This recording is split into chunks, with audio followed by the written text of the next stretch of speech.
Shalom, salam sejahtera dalam kasih Tuhan kita Yesus Kristus yang selalu mengasihi kita, yang selalu memberkati kita, dan selalu menjawab doa-doa kita sebagai orang percaya. Bapak, Ibu yang diberkati Tuhan, saudara-saudariku yang diberkati Tuhan, kita berjumpa lagi dalam sharing firman-Mu, pelita bagi kakiku. Mari sama-sama kita buka firman Tuhan hari ini yang saya ambil dalam Matius pasal yang ke-6 ayat 25-26. Demikian firman Tuhan berkata, "Karena itu aku berkata kepadamu, janganlah khawatir akan hidupmu, akan apa yang hendak kamu makan atau minum. Dan janganlah khawatir pula akan tubuhmu, akan apa yang hendak kamu pakai. Bukankah hidup itu lebih penting daripada makanan, dan tubuh itu lebih penting daripada pakaian? Pandanglah burung-burung di langit, yang tidak menabur dan tidak menuai, dan tidak mengumpulkan bekal dalam lumbung, namun diberi makan oleh Bapamu yang di surga. Bukankah kamu jauh melebihi burung-burung itu?" Bapak Ibu yang diberkati Tuhan, Matius pasal 5 sampai pasal 7 adalah khotbah Yesus di bukit. Berisi hal-hal yang luar biasa, pengajaran-pengajaran tentang hidup. Yesus berbicara tentang ucapan bahagia. Yesus berbicara tentang hal memberikan sedekah. Yesus berbicara tentang saudara mengumpulkan harta. Yesus bahkan berbicara saudara tentang cara berdoa. Dan di bagian ini, Yesus berbicara tentang kekhawatiran. Tidak ada manusia di dunia ini yang tidak punya rasa khawatir. Sekalipun rasa khawatir manusia itu berbeda-beda. Semua kita, termasuk saya punya rasa khawatir. Dan saudara, ketika saudara merasa khawatir tentang sesuatu, dan biasanya rasa khawatir itu selalu saudara tentang hari-hari yang akan datang. Jadi hal-hal yang di depan. Kalau hal-hal yang di belakang, biasanya itu kita sebut dengan trauma. Rasa takut dengan masa lalu, biasanya karena trauma. Sedangkan rasa takut akan masa depan, biasanya saudara itu yang disebut dengan kekhawatiran. Kita khawatir akan apa yang kita akan makan, itu yang paling mendasar. Apa yang hendak kita pakai. Itu yang paling mendasar dalam hidup saudara. Kalau saudara bertanya kepada saya, Pastor Nixon punya rasa khawatir enggak? Oh, punya. Saya sebagai manusia, saya punya rasa khawatir. Dan saudara, saya ingin berkata sekali lagi seperti yang saya pernah katakan kepada saudara, ketika saudara merasa khawatir, itu bukan berarti saudara tidak rohani. Itu menunjukkan bahwa saudara dan saya itu manusiawi. Kita ini manusia.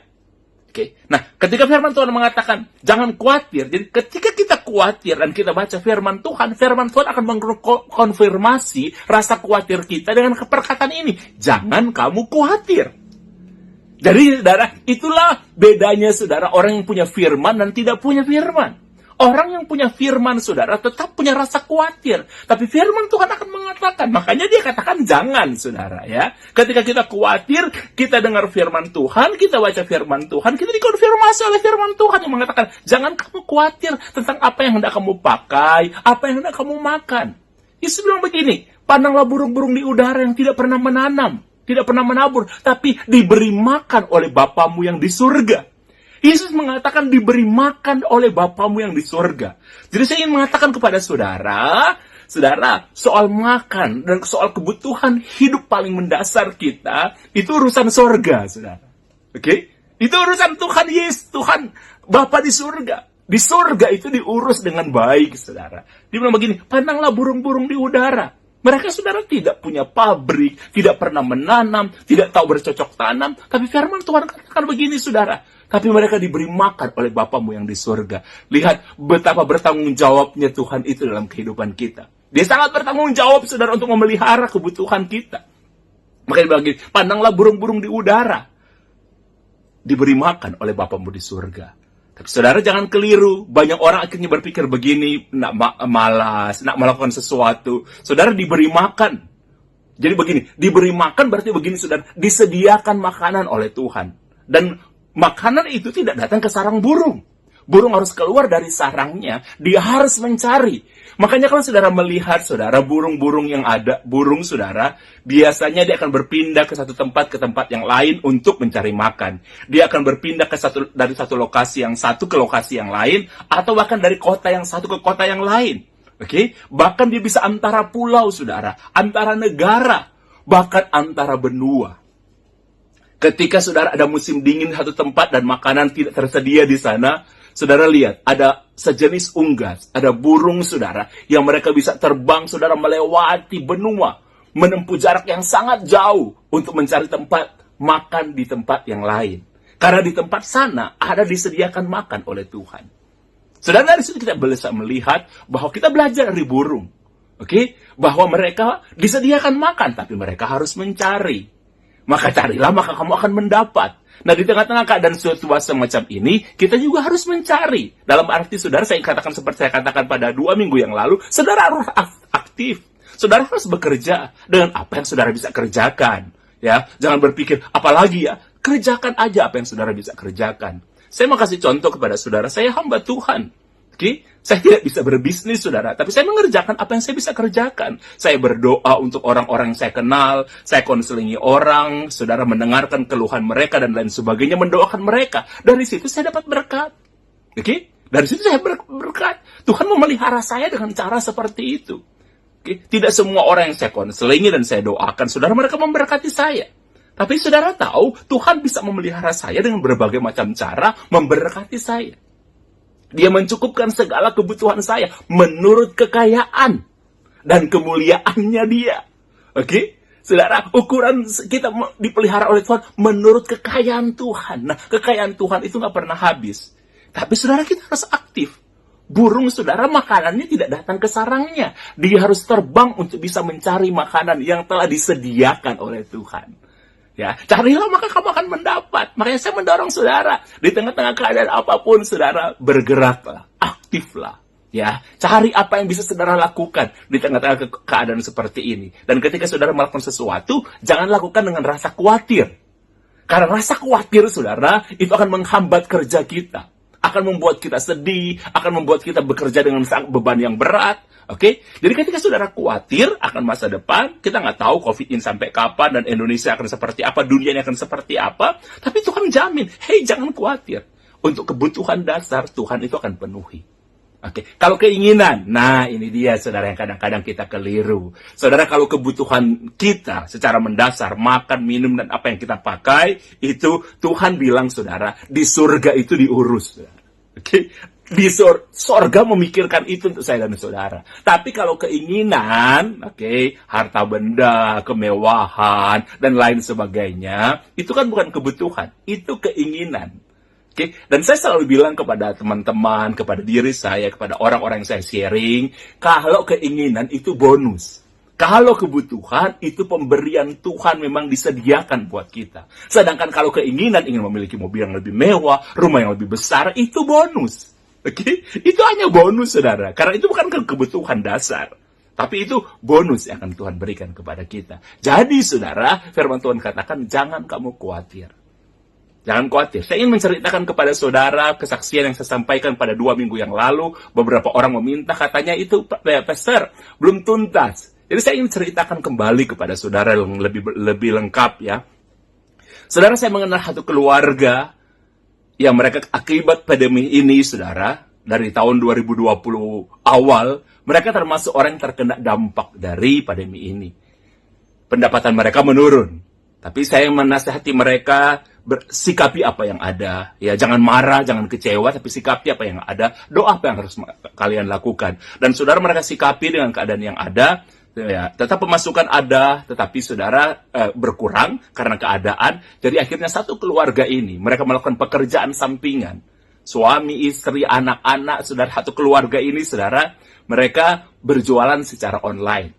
Dan semua mereka, saudara, ada yang berjualan makanan, ada yang benda-benda dan lain sebagainya. Dan beberapa waktu sekali kalau misalnya kurang laku, saudara, mereka berganti lagi untuk menjual yang lain. Kreatif sekali, dan itu sangat membantu ekonomi keluarga ini, sehingga saudara mereka mampu bertahan di tengah-tengah keadaan seperti ini. Puji Tuhan, ada aja berkat Tuhan kepada mereka, saudara. Mereka juga nggak punya pengalaman berjualan secara online, berbisnis secara online. Tapi dengan berjalannya waktu, saudara, akhirnya mereka bisa melakukan semua itu dengan sangat-sangat baik dan sangat menolong mereka.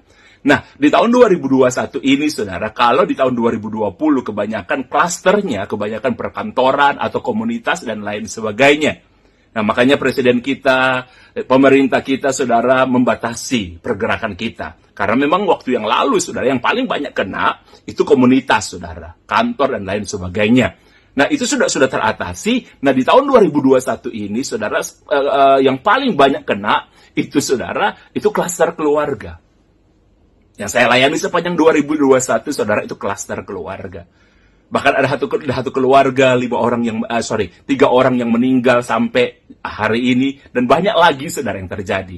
Nah, keluarga ini, saudara, mengalami juga klaster keluarga. Jadi mereka, saudara, mereka satu isi keluarga ini terkena COVID-19. Dan mereka memutuskan, saudara, sebagai tanggung jawab moral mereka, walaupun ada yang mereka jual makanan, ada juga benda-benda. Nah, mereka memutuskan untuk tidak berjualan lagi secara online untuk sementara sampai mereka sembuh, sampai mereka pulih dari COVID. Baik sekali saya menilai mereka, saudara. Mungkin orang lain nggak tahu, tapi sambil mereka bisa berjualan. Tapi mereka memutuskan untuk berhenti berjualan.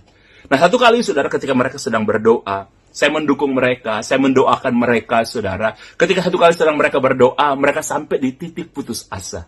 Dan mereka sampai berpikir untuk bunuh diri. Jadi ketika mereka sedang berdoa bersama-sama, rasa putus asa itu melanda mereka semua. Suami, istri, dan anak-anak, ada putus asa yang sangat besar di hati mereka. Dan mereka bilang begini sama Tuhan, mereka sepakat berdoa, Tuhan ambil nyawa kami. Kami udah gak kuat menghadapi kenyataan ini. Tapi saudara tahu, keluarga ini bersaksi, ini kesaksian keluarga ini, tiba-tiba ada kemuliaan Tuhan yang turun. Ada sinar, ada cahaya, saudara, yang sangat terang. Dan cahaya itu, sudah dibalik cahaya itu ada suara yang memanggil mereka, nama mereka satu persatu, nama keluarga ini. Dan mereka semua satu keluarga ini mendengar suara yang sama, melihat cahaya kemuliaan yang sama. Jadi mereka sama-sama, saudara, melihat itu. Nama mereka dipanggil satu persatu, disebut dengan jelas satu persatu nama lengkap mereka, dan suara itu mengatakan, waktu kalian belum tiba. Dan saudara, dan mereka lihat kemuliaan itu. Nah, selesai mereka berdoa, tiba-tiba, saudara, telepon dari bapak, ya, dari bapak rumah tangga di tempat itu berbunyi. Ternyata ada teman mereka yang telepon mereka, dan teman mereka mengatakan, kami ada di luar rumah mereka, kami datang untuk menemui mereka, kami datang untuk menemui kalian. Itu teman mereka, saya kenal juga keluarga ini, saudara, untuk menemui kalian. Mereka bilang sama teman mereka, kami ini sedang isolasi mandiri karena satu keluarga kami kena COVID. Mereka bilang, oh nggak apa-apa. Ya, nggak apa-apa. Nanti kami akan letakkan nanti di pagar, tapi kalian ambil. Nanti kami akan lihat. Nah, keluarga ini mengatakan, yang datang ini, saudara, mereka bilang begini. Sebenarnya kami udah datang cukup lama, beberapa waktu yang lalu, beberapa menit yang lalu. Tapi ketika kami akan telepon kalian, kami berhenti depan rumah kalian, itu kami lihat ada cahaya dalam rumah kalian. Dan cahaya seperti itu yang saya, istri saya, dan anak-anak saya lihat waktu 17 tahun. Sama persis cahaya seperti itu. 17 tahun yang lalu ketika kami bangkrut. Kami kehilangan pekerjaan. Kami kehilangan bisnis kami. Kami kehilangan kekayaan kami. Kami kehilangan perusahaan kami. Bahkan kami kehilangan harga diri kami. Semuanya hilang. Semuanya hancur. Ya, saya akui karena kesalahan saya. Itu bapak yang telepon mereka itu mengatakan. Dan ketika kami ingin bunuh diri 17 tahun yang lalu, ada cahaya semacam yang kami lihat di rumah kalian. Dari luar kami lihat. Cahaya seperti itu. Istri saya lihat, katanya. Dan kemudian anak-anaknya juga yang ikut lihat. Dan mereka ingat 17 tahun yang lalu mereka melihat seperti itu. Dan Tuhan menjanji untuk menolong mereka. Keluarga ini bilang begini, Tuhan telah berbicara kepada kami untuk menolong kalian. Tuhan berbicara kepada kami untuk memberikan kalian berkat. Kami akan membawakan kalian uang cash 50. Kami membawakan uang cash kepada kalian 50 juta. Bagi mereka sangat kaget. Pak, 50, iya. Itu pinjaman atau? Oh enggak, ini berkat buat kalian. Tuhan menyuruh untuk memberkati kalian. Dan waktu awal tahun 2021, saudara, karena mereka ingin mengembangkan keluarga yang kena COVID ini, ingin mengembangkan bisnis online-nya mereka, pekerjaan online mereka, mereka meminjam uang kepada keluarga ini, saudara, ya, sebesar 35 juta. Dan keluarga ini mengatakan kepada keluarga ini juga, apa yang kalian pinjam di awal tahun sebesar 35 juta, Tuhan juga berbicara kepada kami. Itu kami anggap lunas, sudah terbayar. Tuhan bilang Tuhan yang akan bayar. Saudara yang diberkati Tuhan, itu hal-hal yang sangat yang bersifat spiritual, pengalaman spiritual. Tapi mereka mendapatkan jawaban dari kisah kehidupan itu. Saudara, saya berharap, saya berdoa, saudara di tengah-tengah keadaan seperti ini, walaupun ini tidak selalu terjadi, tapi saudara akan mengalami peristiwa-peristiwa, pengalaman-pengalaman di luar saudara fisik kita, di luar daya cerna kita. Ya, amin. Saudara jangan khawatir. Saudara, kalau Tuhan bertindak, saudara akan melihat kemuliaan Tuhan.